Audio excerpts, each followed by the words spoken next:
Welcome into the Paul Farrington Show.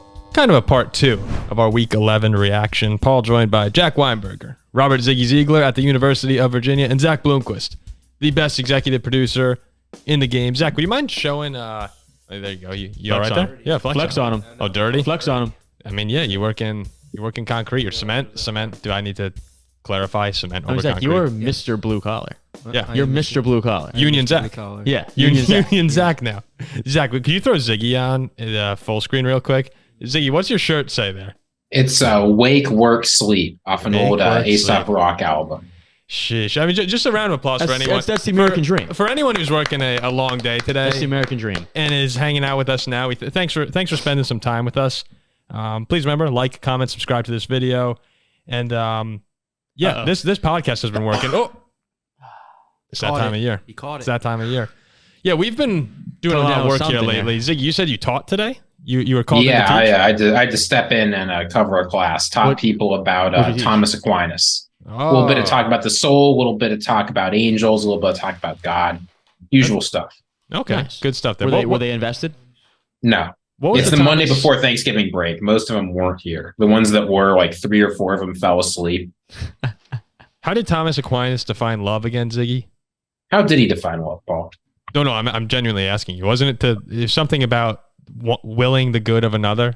Yeah, well, so he's an Aristotelian, right? So he's going to say here's what love is. Here we go. Love is when you will the best for someone insofar as you want the best for them. Okay. Right. So it's like qua human being. It's not instrumental for you in any way. Yeah. Did anybody, but nobody cares about this stuff. Anybody raise your hand and ask you a question today in class? Oh yeah, lots of people did.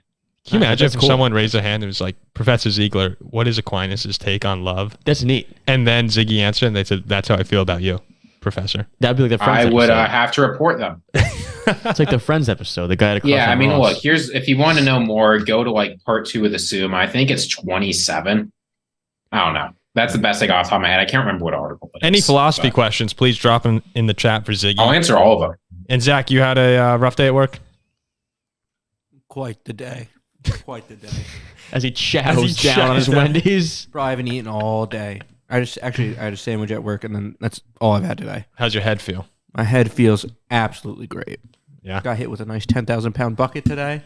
I feel like that should kill you. Look, I thought my life flashed before my eyes. Yeah, it's kind of crazy. You're like alive. I mean, the speed that it hit you with had to have been going so slow. I feel like if there's any force behind a 10,000-pound object, it wasn't so much that it was like slow. It was like a quick jerk.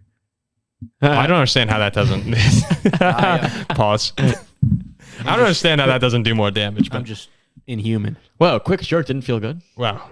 We have a great show today. We're going to be talking about the Broncos' horrible win over the Vikings. Justin Fields versus Caleb Williams. CJ Stroud had some fun comments post-game following his 3-interception win over the Cardinals. And then a new segment, Zig or Zag. Ziggy has been thinking about 3 takes all day long. He's teaching Aquinas. He's doing all these things on angels and God. But really in the back of his head, he's saying, how can I perfectly form 3 NFL takes for the show tonight? His students have no idea how many thoughts are just going through his mind at once. Oh, real quick. The Eagles game is on tonight. What's the over-under on Taylor Swift being shown tonight? Oh, she's not there, apparently. Really? Apparently she's not there. So if she's not there, the over-under, I think, is only about 13. Do you hear a Philadelphia radio station banned all Taylor Swift songs like 48 hours prior to this game? That's great. They weren't allowed to play Taylor Swift in Philadelphia on that one station. That's awesome. Philadelphia, for as crazy as they are, they do a few things. That was funny. That was good stuff. That I think are hysterical. The passion of their fans is... Was they the ones with the cop who was in the middle of pulling someone over, ranting about the Eagles? I can't remember if that was a Giants. Probably. It might have been Giants or Jets. I'm not sure. But Philly, they go hard. And then Jack and I will rank our AFC and NFC teams. Jack taking the AFC, me with the NFC. We'll see just how we do in our power rankings there. Before we start off, though, please check out our good friends at Sharps. Sharps securely links to your favorite sportsbooks like BetMGM, Caesars, and FanDuel so you can post your favorite verified bets and betting content. Sharps makes it easy to separate the hot bettors from the squares. If you see a bet, you click it, and boom, it'll pull up in your corresponding sportsbook. So just click the link in our description, use referral code PRFV414, and link your sportsbook to the Sharps app. That's very important, linking the sportsbook. We always say that. Oh, we forgot also, real quick. You got a haircut. Oh, I did get a haircut, yes. No, what a transition out of an ad. It looks awesome. Our boy T. Over at Maple. Another shout out here. I got to go to him. He was great. Check it out. He got me good. You look good, Paul. You look good. Thanks. Yeah, he left a little bit of a mullet here in the back.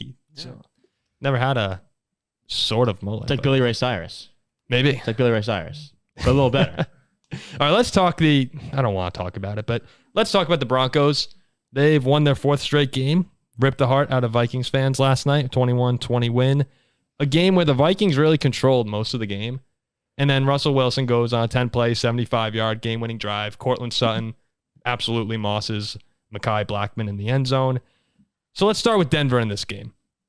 They're 5-5 right now, 4 straight wins, 10th place in a crowded AFC, but only a game behind, right on your heels of the Steelers and the Texans. They're better than us. Right on the heels of the Steelers and Texans for a wild card spot. And I'm going to try and be objective here because I'm still pretty pissed off about last night. And for all the Denver fans, I don't want people saying, oh, he's just salty. I'm going to try and tell you the way I see it with the Broncos right now. And you guys tell me if I'm being fair. I think Sean Payton has done a really good job turning an embarrassment of a franchise into a legitimate playoff contender at the moment. You have to call them that. The defense getting absolutely housed early in the season. We were making fun of them. I mean, Zach, you guys put literally 70 on them. That's insane. And then most importantly, Russell Wilson has looked pretty good during this stretch here. You're starting to see him move around with his legs again. He's having those off-script Seattle Seahawks Russell Wilson-esque plays.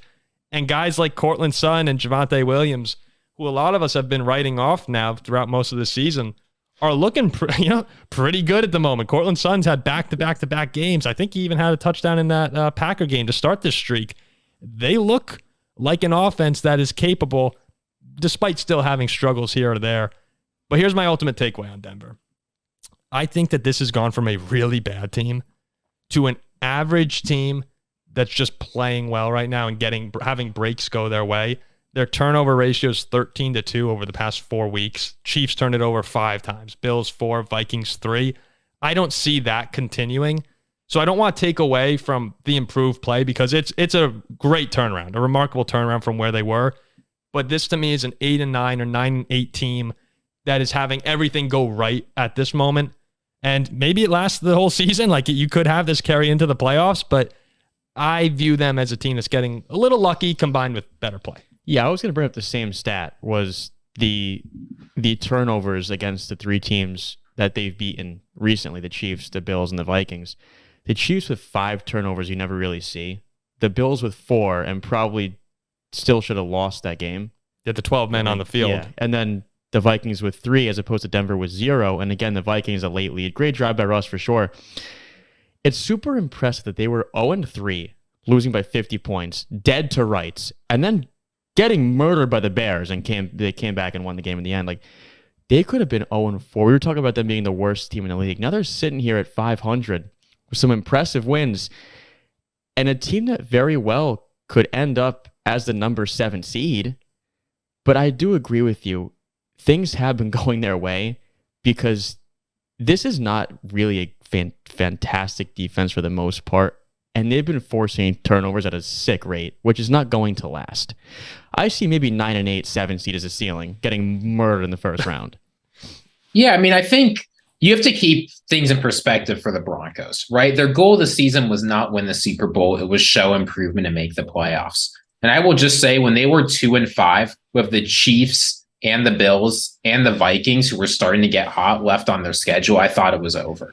If you were to tell me they'd be 5-5, with their next 3 games hosting the Browns, going to the Texans, going to the Chargers, plus another game against the Raiders left on the schedule, plus the Patriots left on the schedule, they're in a good position to make the playoffs just because they've gotten hot when everyone else is getting cold in the AFC. Mm-hmm. So like if what they're doing, you say the ceiling is like 7 seed, maybe 6 seed.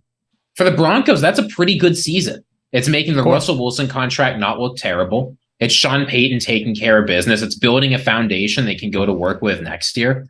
So things are looking up for the Broncos in the sense that this season, after looking like it might be a complete failure, has a chance to become exactly what they were hoping for at the start of the season. And look, it's so easy to pack it in when They're 1-5. They were 1-5. When you're 0-3, lose by 50 points, then you're 1-5. You have AFC contenders coming up on your schedule.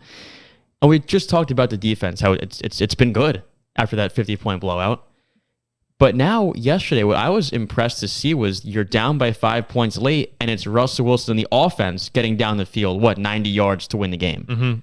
I mean, look, also, any Vikings fan, you guys were watching the game with me. I told you exactly what was going to happen. Literally exactly. And Ziggy, we were talking too. It was, okay, Russell Wilson against the Vikings. Yeah, he'll get the ball. There'll be some ridiculous fluke play, and they'll wind up winning on some miraculous touchdown. And basically went verbatim exactly what happened. Hey, Ziggy, you're Sean Payton, coach of the year prediction. Not looking all too shabby at the moment. But think about that. Like when a couple weeks ago, you have national media people saying they might have to get out of Russell Wilson and Sean Payton, that this is just a complete embarrassment. And now here you are 5-5, and you have reason to be excited. Sorry, Ziggy. It looked like you wanted to say something. I was going to transition away from the Saints really quick, because while the game, rightly, people are focusing on the Broncos, excuse me. Sean Payton is just forever associated with the Saints. And Will Lutz. Broncos fans can enjoy understanding. I was so mad that we lost that game. So I'm just saying, Sean Payton joins the franchise, and immediately Kareem Jackson gets his second suspension for dirty hits during the year. That's all I'm saying. So transitioning away from the Broncos, because as much as this was their game, every single important play involved the Vikings either doing well or making a mistake. Right? Like, you look at the 6 most impactful plays this game by expected points added. It was the Madison fumble, the Dobbs fumble, the Dobbs interception, that big Chandler rush, a Dobbs scramble, and a pass interference penalty thrown by Dobbs.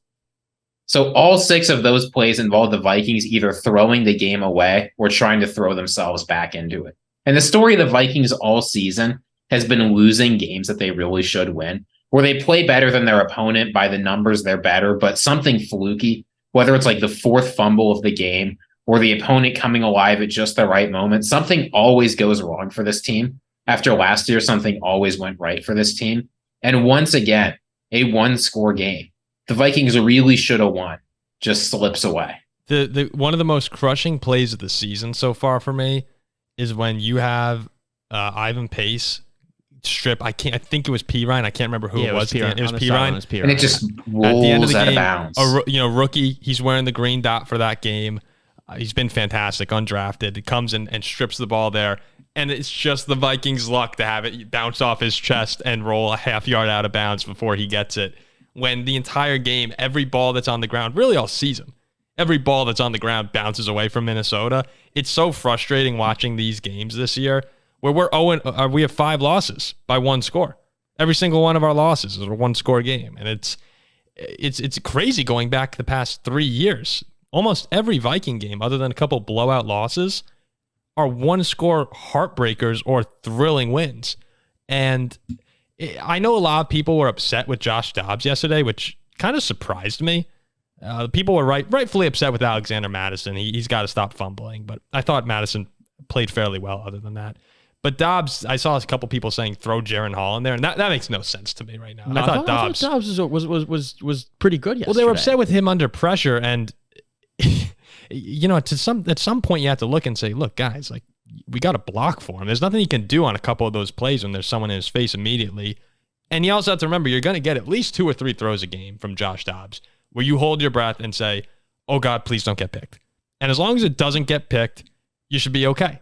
But he'll have those throws. He's not like Kirk, who barely made mistakes passing the football. I mean, look, I think people got a little too caught up in the Dobbs hype. It's still his 3rd week with the team. He's still sort of learning how things work. It's not like we traded for Aaron Rodgers here, right? No. He's who he's supposed to be, right? He is a decent quarterback that can learn a system and play at a level where if things go right, you don't lose the game. Ultimately, too, here's the thing. As good or as mediocre as you want to say he played, I think he played pretty solid. I thought he played fine, too. But ultimately, it's on the defense. When you're winning by 5 points late and the Broncos got to go, 80 yards down the field, you got to stop them.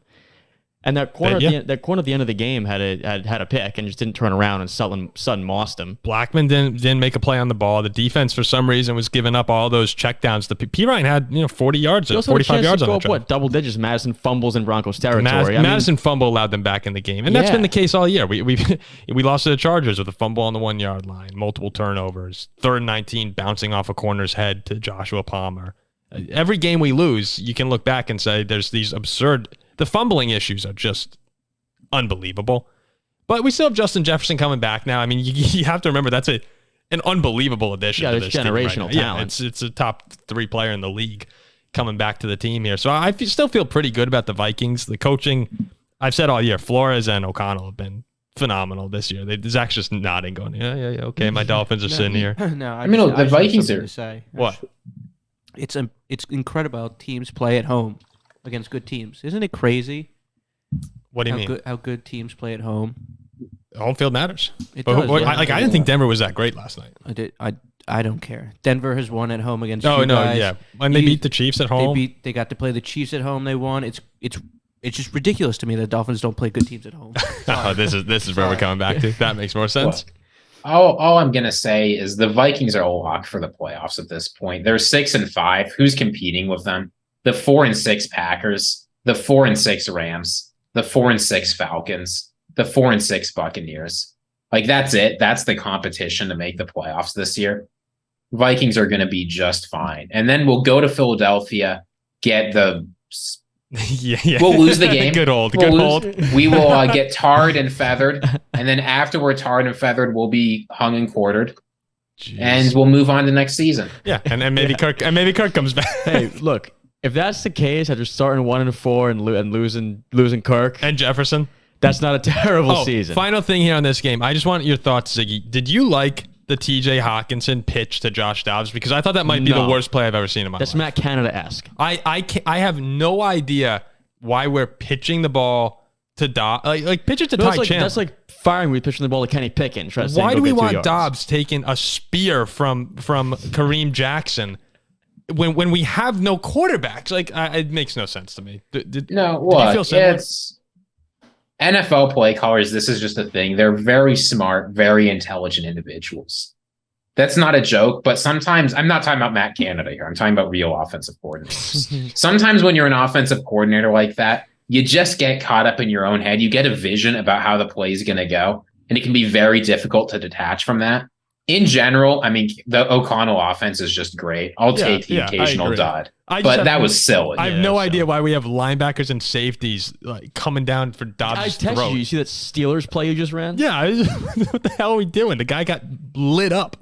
All right, let's talk. One more funny play, please. Before we just move on. The Judy. Yeah, the Judy play was hilarious. That kind of bullshit only happens to us. We have receivers pumping passes, and it works. What is there like a world you thought it was a back behind the line of scrimmage? Like maybe. No, I see how you could get fooled on it, but it's just funny. You never see that stuff happen. No, that was so funny.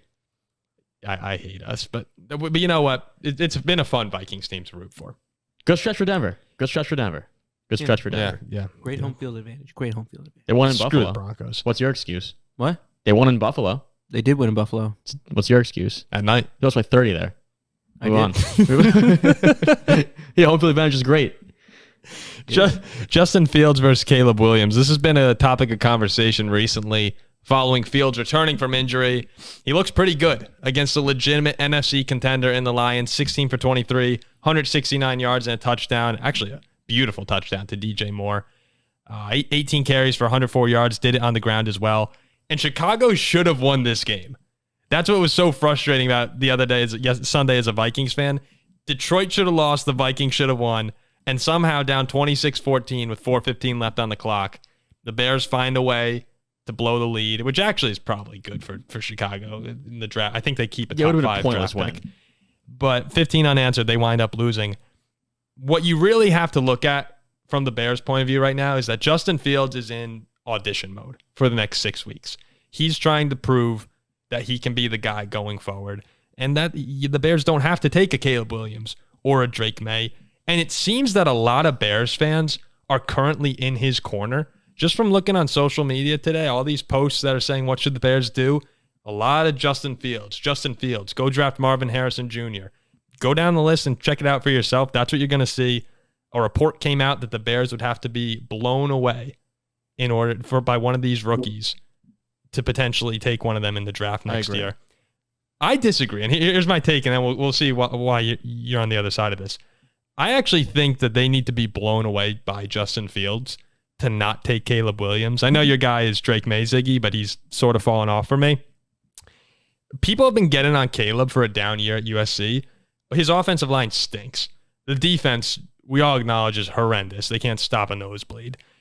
And I think if you gave him Garrett Wilson, Chris Olave, JSN, the Ohio State offensive line and defense from Justin Fields' time, you would see Caleb Williams in the college football playoff. I don't think a lot of people would disagree with that. And you're talking about here who has greater potential in the NFL. The arm talent of Caleb Williams, a couple of the throws he makes, he did against UCLA, look at the 74-yard touchdown they had. I mean, just on the money. The guy does things that most NFL quarterbacks can't do. So obviously, I do think this will work itself out over the next 6 weeks. Justin Fields is unbelievable. They'll probably stay with Fields. But as it stands right now, Caleb Williams has to be the pick. To me, it's too big of a risk to take a quarterback out of college at number one. Caleb Williams specifically, you look at the good... Wait, what does that mean? I just think if you abandon Justin Fields, given what they have, yeah. If you let's say you abandon Justin Fields, right? You draft you draft Caleb Williams number one. It's risky. What if he doesn't pan out? It's the same but thing. Everyone does it. Everyone takes a quarterback at number one. Here's what I'm going to say. It feels like Justin Fields has been the Bears starting quarterback forever at this point, at least for me. But 3 he really years. hasn't. Justin Fields is 24 years old. He has untapped potential. To me, this Bears team, he has talent. He has upside. I think this Bears team has so much bigger, pressing needs. The offensive line, the defense. And I believe that if you go and you draft a quarterback, that just kills the confidence of Justin Fields. I think that he won't be the quarterback anymore. I'm saying just in general. I think you have to support and build around Justin Fields. He's young. I think that he can be pretty solid if he develops, if he gets older. And if you put a team around him who's okay, I think he's a good quarterback. So you're saying build the team. Build the team. Draft Harrison, draft Joe Alt, improve the defense, improve the line, get him another weapon. Caleb Williams, against the good defenses throughout his college career, Utah has murdered him 3 times. He's looked mad against Oregon. Notre Dame has kicked his ass. You don't know. Hell yeah. You don't know. I'm rolling with Justin Fields. I'm developing him and building around him. What do you think, Ziggy? Look, I don't care which quarterback in this draft class you think is better.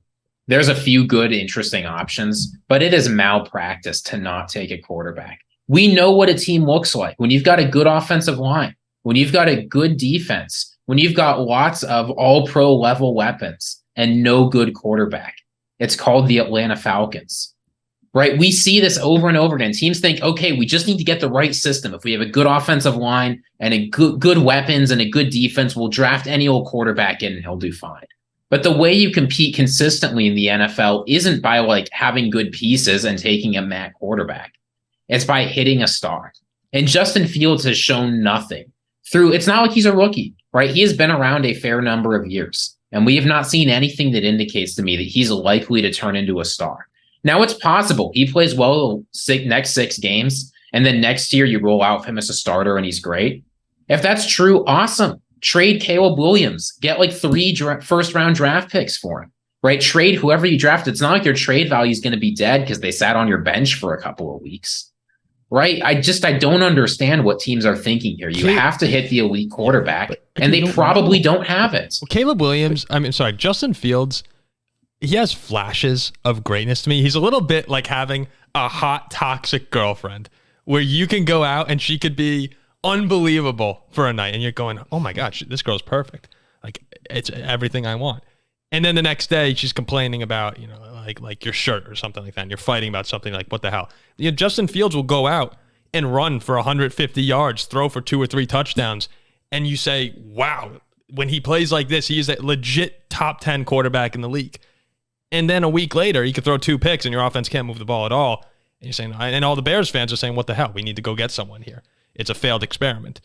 And that's where the consistency of Justin Fields has never been there. So just because he's looked really good recently against the Commanders and now also against the Lions, that doesn't mean for me that I'm saying, yeah, let's give up on the generational prospect that is unanimously viewed as one of the best players to come out of college in the past 2 decades. It's just a lot to give up to say, yeah, let's go year 4 of Justin Fields. Look at a situation like what who picked for the Panthers and the Texans went through last year, right? They hit on Houston hit on CJ Stroud, but it's looking like Bryce Young might turn out to be a bust. But they had no other option. They had nobody to play quarterback. They had to draft a quarterback. I don't think the Bears do. Yeah, no, I get what you're saying. Caleb Williams to me is honestly a less physically gifted Justin Fields. He's just such a better thrower. He gets happy feet. He takes big sacks. He tries to make too many big plays and it costs. And we've seen that. You're right that he has some issues in the pocket, right? But we're talking about a guy who's one of the best throwers we've ever seen coming out of college. It's just silly. But I've seen other quarterbacks look so good in college and don't pan out. It's just a risk to me. So here's the mistake in this, right? You were assuming that because there's a chance Justin Fields or that Caleb Williams doesn't work out, that they shouldn't be taking it. But there's always going to be a chance the player doesn't work out. There's a much better chance that Justin Fields won't work out. But why not? Because we've seen him 3 years in the NFL and he hasn't. But Fields is still just 24. He's never played in a really good team. I don't care what age he is. I understand that. Like draft a lineman, draft Marvin Harrison, build your defense. Like the Bears. Well, you can terrible. draft Caleb Williams and also try and get Marvin Harrison. I'd go Marvin Harrison and Joe Alt. Would you prefer if you could start? It's also a loaded quarterback class. Why not get a quarterback maybe later? If you could start because he's not Caleb Williams. But look who's being Caleb Williams. Michael Penix, Bo Nix. These guys are better than him. But Caleb Williams, we just said his surrounding talent is horrible at USC. 4th round. Kirk, 4th round. Jalen Hurts, 2nd round. I don't see why take a quarterback number 1. Now, do you think if you had to start your team fresh with Caleb Williams next year or Justin Fields, let's say regardless of who's around them, you would start with Justin Fields? I'm not super high on Caleb Williams. I've seen the good college defenses he's played. He has not done well. Don't tunnel on Caleb Williams. You don't think there's any quarterback in this upcoming draft class you like more than Justin Fields? Right? Because it's not really about Caleb Williams. It's about whatever quarterback. Not the number 1 pick. No. Yeah. But if you would trade the number 1 pick, go down a couple, try and get Marvin Harrison and Joe Alt. Yeah. And then build that around Justin Fields. I think it's a better draft to build around Fields and take Caleb Williams. Caleb Williams is a question mark. What about trading Justin Fields for, what do you think you could get for Fields? 2nd? Who knows? Maybe the other option is, I guess, draft a quarterback and then have him have a competition and try to trade the other. But I just think there's too many needs, like other than the quarterback. Yeah, I mean, look, here's what the Panthers and Texans, that wasn't the same thing. Here's what the Bears can do, right? They can be like the Raiders. They can have the best wide receiver in the NFL. Maybe you throw in a decent left tackle and be terrible because they have no one to play quarterback. They could be like the Texans. Nothing's really working out, but you get the guy in and he elevates everyone around him. Maybe Caleb Williams sucks. Maybe Drake May sucks. Maybe whoever they take sucks. Great. Then they can go back to the draft class and take another swing at quarterback. But unless you have an elite quarterback in the NFL, you can have whoever you want at wide receiver. You can have whoever you want at offensive line, whatever defense. You will not be able to compete for very long or very consistently. But if you hit that quarterback, you'll be making the playoffs every year. And eventually you might get lucky and break through. Well, there you have it. Paul and Ziggy, Caleb Williams, or just the quarterback. We'll get. There's a lot more of this conversation to be had as the year goes on. This is kind of just starting to scratch the surface here. Last thing before we get into the Zigger Zag, CJ Stroud, and actually this will go into the Zigger Zag portion of this show. How many takes is that? Is he 3 takes? Just 3 takes. 3 takes. And we're zigging or zagging him? Yeah, well, we'll transition into that in a second. But CJ Stroud threw 3 interceptions in the Texans' 21-16 win over the Cardinals. And I loved what he said after the game. Did any of you guys catch his quote? He said, man, Steph Curry don't ever stop shooting. Yeah. I thought that was great. He said, I'm going to keep letting it ride. I've got no shame in my game. I've definitely got to be smarter. No confidence is taken away. I'm going to keep letting it fly. He did become the 4th. It was his 4th game with 300-plus passing yards and 2+ passing touchdowns, which is tied for 3rd most in NFL history for a rookie behind Herbert and Andrew Luck. And man, you forget how good Andrew Luck was. for just a short period of time. Stroud is now 4th place for most passing yards in a player's first 10 career games, only behind 1 Mahomes, 2 Herbert, and 3 Andrew Luck. So we're seeing historical stuff still from Stroud right now. And Ziggy, where does that lead us on your first Zigger Zag take? Going into the most important game of the season for the Texans, here's the first take. Are you zigging or are you zagging? I think CJ Stroud should be an MVP frontrunner. I don't necessarily mean having the best odds, but he should be right up there with Jalen Hurts, Patrick Mahomes, Lamar Jackson, and Tua. Right now he's in the tier 2 of like Purdy, Prescott, those kinds of guys. CJ Stroud should be up there with the top ones. So right now it's Tua, Lamar, Mahomes, Hurts, and Mahomes.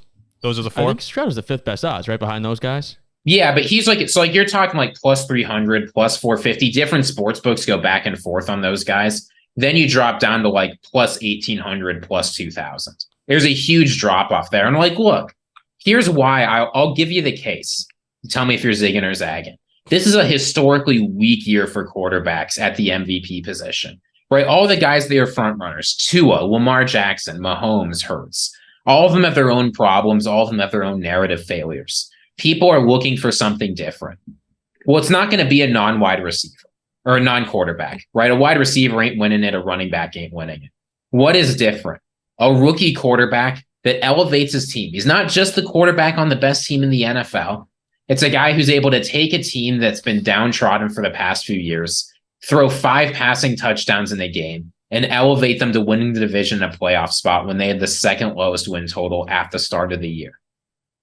I'm completely zigging on this. I'm zigging 100%. I don't think anyone outside of Lamar should even be higher than Stroud right now. And that could sound a little crazy, but Stroud has the weakest defense of the 4 or of the 5 guys, probably the weakest overall offense, depending on how you want to view the Ravens. And yeah, to be where they are, the Texans right now, it's insane. And really, I would have him above Tua. No offense, Zach. I'd have him above Tua for sure.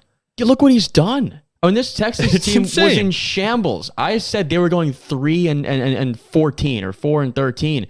And he has Noah Brown and Tank Dell and Dalton Schultz, and they're looking like superstars. And he's got them all on their back, and they look impressive. They can win the division. Yeah, Zig, of course. It's what's sort of crazy about Houston too. It's just having a rookie coach as well on this. It's been an unbelievable stretch of games here for them. I'm completely zigging. I think he should be number 2 in the MVP race right now, and I hope that him being a rookie isn't the reason that we're seeing him lacking in the odds. And I think that is why we are. It probably is. It's probably him and the team he plays on. They probably figured at some point they're going to tail off. And I think some of it's got to be body of work too. Like you talk about him being a rookie, and fair enough. I think the issue is just CJ Stroud has had a few really good games recently. He's gotten hot. It's gotten us a lot of views, and that's been good. But the first half of the season, really up until that Buccaneers game, it was okay. He was playing well, but he wasn't playing anything like an MVP level. He threw 4 interceptions in the past 2 games. There's certainly some hype train going here, but if he keeps playing like this, it's going to be tough to resist the vote. Okay, so we both zig on the first one. What's take this 2? one you might be zagging on. This one's going to be a little bit more controversial. This time we're going to New York, the New York Jets. And I'm going to be saying something I did not think that I would be saying, but here it goes. I think that the Jets have failed Zach Wilson more than Zach Wilson has failed the Jets. Now, I get that sounds tough, right? Zach Wilson's gotten a whole lot of opportunities. He's gotten, frankly, more chances than you would on almost any other NFL team, and he hasn't looked great. But look at what he's had to work with. The man's getting pressured 1 in every 3, 1 in every 2 dropbacks. You put Tim Boyle in. The wide receivers can't get an inch of separation. The run game's a disaster. The defense, they play really good in the second half, but it takes them a quarter and a half to get going every single game. Zach Wilson can't get good offensive coaching, right? They brought in Hackett just as a scheme to lure in Rodgers. So even though Zach Wilson hasn't looked great, absolutely nothing in New York has been working for him. And frankly, the Jets have let him down more than he's let down the Jets. I'm going to zag. I'm going to zag on this one. Zach Wilson has been basically unplayable throughout most of this year. The way I look at it, Ziggy, is we just talked about CJ Stroud, and how they're playing with backup offensive linemen, receivers going into the year that no one really knew, and look at what they're doing. And look at Josh Dobbs and the Vikings. The Vikings don't have Jefferson. He comes in. I know we have better playmakers than the Jets, mostly, but still, Zach Wilson is giving you almost nothing, and he is not only he is losing games at this point because the defense is so good. They're putting the Jets in a position to win every week. They need to score 20 points, and they can't do that. The Jets have failed Zach Wilson, but he has been really, really bad. Yeah, I don't hate the take, but I'm going to Zach as well. I mean, he has one of the best receivers in the game in Garrett Wilson, one of the best defenses in the game. And we've seen too many times Zach Wilson seems to be making that big mistake at the end, and they lose the game. Like the Raiders, for example. The Chiefs game, too. Like, he dropped the snap. Yeah. Chiefs game, Raiders game, throws a late pick. I'm fed up with him. I just say Garrett Wilson is much more hype than he is substance. I'm not saying he's a bad player. I think he's definitely one of the better wide receivers in the league. But people talk about this guy like he's Devontae Adams and an alpha dog. He does not play like that. He plays like an above average wide receiver. Zach Wilson. No, watch him get separation. You can't because he usually doesn't get it. And even if he were good, right? Let's imagine he's the best wide receiver in the league. You got Alan Lazard, Xavier Gibson, Tyler Conklin, and the ghost of Mekhi Becton out there trying to make plays. It's not happening. Yeah, okay. Look, I'm not going to argue that the Jets haven't done poorly themselves, but yeah, I would lean Zach Wilson over. And what's your third take? Sticking with the AFC for this one, we're going down to Florida. We're not talking about the Miami Dolphins because they're not the team to watch for in Florida. Everyone sort of knows what you're getting with the Miami Dolphins. I'm going to say this. After this week, I think the haters have been silenced. The Jaguars have shown themselves to be a genuine contender in the AFC. They've got one of the better defenses. I get that they've had a tough game against the 49ers, but everyone struggled against the 49ers. They locked down the Bills. They played well against the Saints, the Steelers, the Chiefs.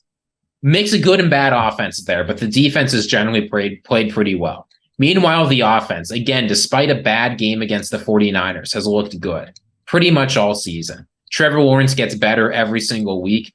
They're finally starting to find a balance among the receiving options. Every week, either Calvin Ridley or Christian Kirk or Travis Etienne's winning someone a fantasy league. So when you combine a growing offense with a functional defense and a pretty easy division, I think the Jaguars are a team to watch in the AFC. And more than that, they're a sleeper contender for the 1 seed. Are they? Does that mean that they're on the same tier to you as like Kansas City, Chiefs, Ravens, Dolphins? Here is what I think. The absolute floor for the Jaguars should be a playoff win. The expectation should be a run to the championship rounds. I'm going to Zag. I think this Jags team is very solid. But I say that mostly because I believe Houston wins the AFC South and the Jags have to go on the road the entire postseason. And last week I said that their game against San Francisco, to me, kind of show what a Super Bowl team looks like versus what an above-average team looks like when they got totally exposed and marked. Trevor Lawrence, to me, and this Jags team as a whole, a little bit too inconsistent and hard to trust. They vary week by week. Good team, but I'm going to zag on the AFC contender. Ziggy, I have an interesting breakdown of what you just said. I'm going to agree with you that the floor should be the divisional round because I do think that they control their destiny to get to that division win. They should be, go beat the Texans next week. Do that. That should be your floor. The expectation is you should take down CJ Stroud. But and then when you look at the wild card teams too, between the Browns, Steelers, Buffalo would scare me if they get in, but that's going to be shaky. You should expect to win a first-round game. I'm going to zag. I don't think they're on the same level as the Dolphins, Ravens, or Chiefs. In one of those playoff games, I'd be surprised if they won that. So I do think they're very good, but not on that level for me yet. So going to zag, but I think that's a pretty good take to have as well. I think there is a world where you can say that the third best team in the AFC behind the Chiefs and the Ravens. And it's tough because you could kind of say, if they're in the divisional round, I guess they are legitimate contender. Like if you're playing in the final 4 teams in your conference, you're a legitimate contender. I just don't expect them to win that game. That's kind of what I'm saying. All I'm saying is you're talking about the Dolphins. At least the Jaguars have beaten a team over 500. Oh, you could say the Jags are better than the Dolphins. Yeah. Yeah, you know what? Maybe. Oh, they maybe beat I've a team talked over myself into it. 500, Zach, on the road. I don't. Maybe he's talked us into saying, yeah, like if you're a top 3 contender in your conference. I'd probably Yeah, say like the Jags. I don't yeah. see him like winning in Baltimore or Kansas City. You know how That's you- what. Yeah, Look, me neither. I'll tell you how you beat the Jaguars. You know how you beat the Jaguars? You shut down Calvin Ridley. Well, what happens? What happens if you have Baltimore going to Jacksonville? Baltimore. I don't think Baltimore runs them out of the building, Well, that's totally different. But but that could happen if they beat. No, if you get home field advantage, you're winning that game.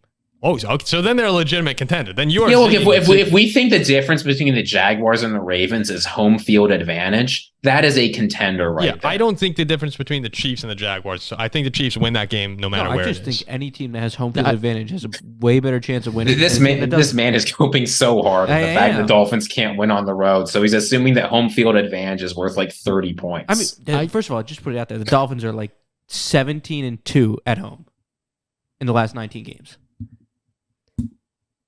Cool. Dolphins or Cool. Jags, neutral field. Who do you have?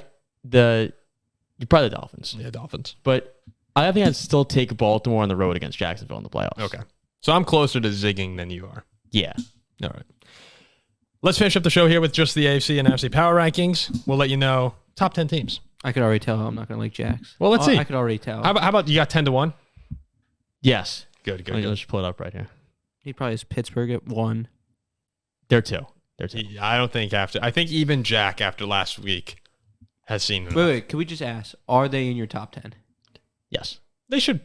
Well, no, they should Pittsburgh should be. be as a top 10 AFC team. Yes. It's just AFC. So 10-1 10-1. or 1-10. 10-1. 10-1. Number 10, and I hate putting them in there, but it's just more of a matter of who else would I have put. I'm going to go with the Chargers. Okay. Great quarterback play. They've played field goal games with the Cowboys and the Lions. When their offense is clicking, they're tough to stop. I'm not going to put in the Jets or the Titans or any of those guys. So I'm going to Chargers at 10. That's a Justin Herbert play. Justin Herbert and the offense, when they're clicking, is tough to stop. They've played good teams close to. Okay. The Steelers at number 9 have not really looked good most of the year, but they're a well-coached team. Run game's coming on a bit. They always seem to be in the game. Their defense makes a big play late, and they find ways to win. Sitting there at 6-4, they're number 9. Number 8's the Broncos. The Red Hot Broncos. Thought they were dead to rights. Beat the Chiefs, beat the Bills, beat the Vikings. They're sitting there at 5-5 now with a chance to go to the postseason. I mean, incredible turnaround thus far for Denver. Have them at number 8. 7's the Browns. Best defense in football. 7-3. Chance to win the North. Chance for a high seed in the playoffs. I believe this defense can keep them in a football game with most teams in the NFL if their offense can take care of the ball. I'm okay with this right now. So far, so good. The Bills at number 6. Not the ideal season thus far. Not the Bills we would have hoped to see. But they still have Josh Allen. They still have Stephon Diggs. I'm hoping they turned a bit of a corner this past week, blowing out the Jets. Josh Allen said, "I am effing back." Nothing like a good AFC East matchup for the Bills when they need to get things Bills, right. Yeah. Bills at 6. I'm going to go with the Jags at 5. The Texans at 4, which is crazy to say. Mm-hmm. And you can flip-flop those two. I wouldn't have an issue. I just give the Texans 4 and the Jags 5 because of what we saw head-to-head thus far between those two, and Houston went in there and mauled them. Mm-hmm. That could change, though. So Jacksonville 5, Texans 4. Dolphins at 3. Ravens at 2. They're like a juggernaut, both sides of the ball. They're tough to beat right now. Lamar's playing like an MVP. Then number 1, Kings of the Conference. We all know best player in the world, Kansas City Chiefs. Okay. And would you say there's would you draw a line underneath the Dolphins then as a tier 1? So would you have your top tier be the Chiefs, Ravens, and Dolphins? I think right now my top tier is the Chiefs Just and the Ravens. Okay. And then Dolphins are on their own tier. Dolphins are probably their own tier. Then you have Houston and Jacksonville And then everyone Buffalo. else. Okay. Then probably Pittsburgh, the Browns, the Chargers, and the Broncos. Ziggy, approve? Well, first of all, I want to say I respect the intellectual honesty. After getting the Steelers 13-4 talk this offseason, I wasn't sure you could accurately judge the team. I know it's painful, so I respect it. I have to say, I think you're mostly right. The only thing about it that really bothers me is the fact that the Texans are above the Bills. I understand why you've done it, right? The Texans have looked all right. The Bills have not. But I just can't believe that Josh Allen and this offense are going to stay down forever. And no matter how good you think CJ Stroud is, no matter how good you think the Texans offense is, no one can seriously think they are as good as the Bills offense when it's firing on all cylinders and Josh Allen is playing like Superman. I think that's going to happen again this season. I've been saying that a lot. Last week was the first week where it started to look like I might be right. But other than that, I think it's a fine list. Just keep an eye on those Bills. Yeah. No, I totally agree. I made these rankings for literally like how both teams have looked today. No, and that's fair. I totally that's agree fair. that the Bills will probably finish the year looking better than the Texans. If the Bills get hot down the stretch here and get into a wild card spot, no one in the league is going to want to play them. Oh, they're like the 6 going on the road to like the Dolphins. That is a miserable matchup for Miami. Could you imagine being Zach right now in the playoffs and the Bills are coming in red hot? Josh Allen saying, I'm effing back. And you have to play them after winning the division, finally winning the division. That's a nightmare scenario for any division winner. That is the worst case scenario for an AFC division winner right now. It's drawing a hot Bills team in the first round.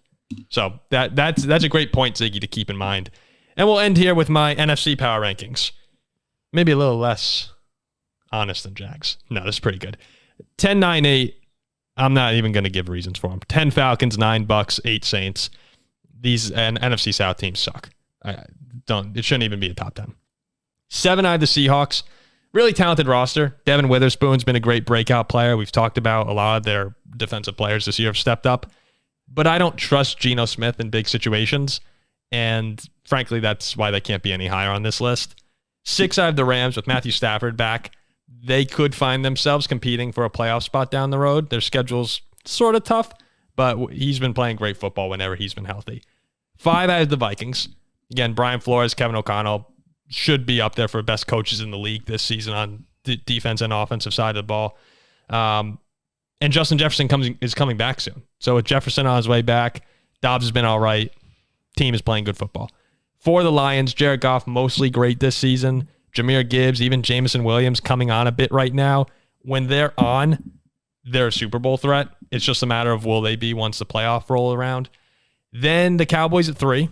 I think Dak is quietly having an MVP caliber season as well. A couple big losses to the 49ers and then a disappointing one to the Eagles. But they've been, 6 20-point wins this year? They've been unbelievable. So Dallas at 3, 49ers at 2. When Purdy doesn't make a mistake, they're almost impossible to beat. And they're starting to come on more. They'll be okay. And then 1, the Eagles. Again, like you said with the Chiefs, they're the kings of the conference. Best offensive line, best defensive line, and the best quarterback in the conference. So maybe. Dak is playing really well right now. So it's closer than I think people would like to think, but Eagles at 1 right now. Yeah, I like that. So most of this season, I was probably the Lions at 3 and the Cowboys at 4, but have just recently flip-flopped. You have to wait till the Cowboys have a big game and falter. Then Yeah. Because just this Lions game against the Bears, despite coming back and winning it, concerned me a bit. Playing at home and for the most part, for the first 37 game minutes or 57 game minutes, getting blown out. Would you guys take Dak or Goff in a must-win game? Dak. I think you have to, right? Yeah. I think so. These are power rankings and not like playoff positioning rankings, which I think are good because the Cowboys have coming up pretty soon the hardest 4-week schedule in the entire NFL this year. You know what they got to do? They host the Eagles. They go to Buffalo. They go to Miami. They host the Lions in 4 weeks. That's 4 contenders. But I think it says something about the NFC, Paul. I think you're right that the Vikings slot like right in there at 5. It is just, in fact, concerning when the Vikings slot in there at 5, because that means there are 2 teams weaker than them who will make the playoffs, if you're right. This conference is just not very deep. And Not at the at all. top, there's a lot of talent in those top 3 or 4 teams, and otherwise the conference just stinks. I'm not sure I'm going to watch the playoff games until the divisional round. I have to for the show, but I might resent it. It's crazy. It wouldn't shock me entirely if a team like the Rams, right, with Matthew Stafford, who's won a Super Bowl, gets the number 6 seed, goes to a team like Detroit, and the Rams win that game. Cooper Kupp's hurt again, though. Yeah, so. Cooper Kupp is that's big. That is very big. Okay, and if the Vikings had Cousins too, I do think that they would be more fitting to say you're a top 5 team in the NFC. If the Vikings had Cousins, I might put him at 4. Yeah. So Dobbs has been okay too. There's definitely a world where you can see the Rams or the Vikings or even the Seahawks beating the Lions or the Saints or whoever the NFC South winner is. It does feel still like a 3-team. I'll throw Detroit in there. It feels like a 4-team race. I mean, it's pretty crazy too. We've said this about the NFC. We kind of knew this. It was very top heavy with Philly, San Francisco. You could throw Dallas or Detroit in there. And we said the AFC was a gauntlet. And it's definitely harder, but you look at the AFC as well. They're dropping. Like most these teams are also beatable teams. Like right now, 4 out of my top 5 included Houston and Jacksonville. No, the AFC. Well, with Burrow going down hurts it, the conference. Yeah, for sure. I don't have Cincinnati in my top 10. No, they shouldn't be without Burrow. But if you have Burrow, now you're talking. What you had your top 3. You had Texans, Chiefs, Jags. I mean, the Ravens they're a beatable team. They're very good, but they're beatable. Yeah, the Dolphins. But then when you're talking about the Texans, Bills, Jags as your like 5, 6, 7, that's way better than for sure. Vikings, Rams, Seahawks, Rams, Vikings. Yeah, I agree. Yeah. All right. So overall, we mostly agree on those rankings there. Oh, those are solid. Yeah, they're good rankings. Let us know in the comment section what your top 10 teams are for the NFC or the AFC. Or anything. Could be any random topic. Top 10 singers, top 10 ice cream flavors. Ice cream flavors is logos. a good one. Logos is always good. Zach looks like he's about to pass out here. He got hit in the head with a 10,000-pound object today. Well, we're wrapping up at a perfect time. Yeah. Wrapping up at a perfect time. All right. Well, thanks everyone for tuning in. Please remember to like, comment, and subscribe to our channel and tell a friend. If you really like this content, just show it to a friend. Hopefully we'll have some videos coming out, some social clips, and we can get you some more content. We're going to try and get a video out on Wednesday for our Week 12 predictions, but we'll see. It's kind of tough with Thanksgiving stuff going on. So hopefully we are back for more this week, but if not, we wish you a happy Thanksgiving, and we'll see you with Week 12 reaction content.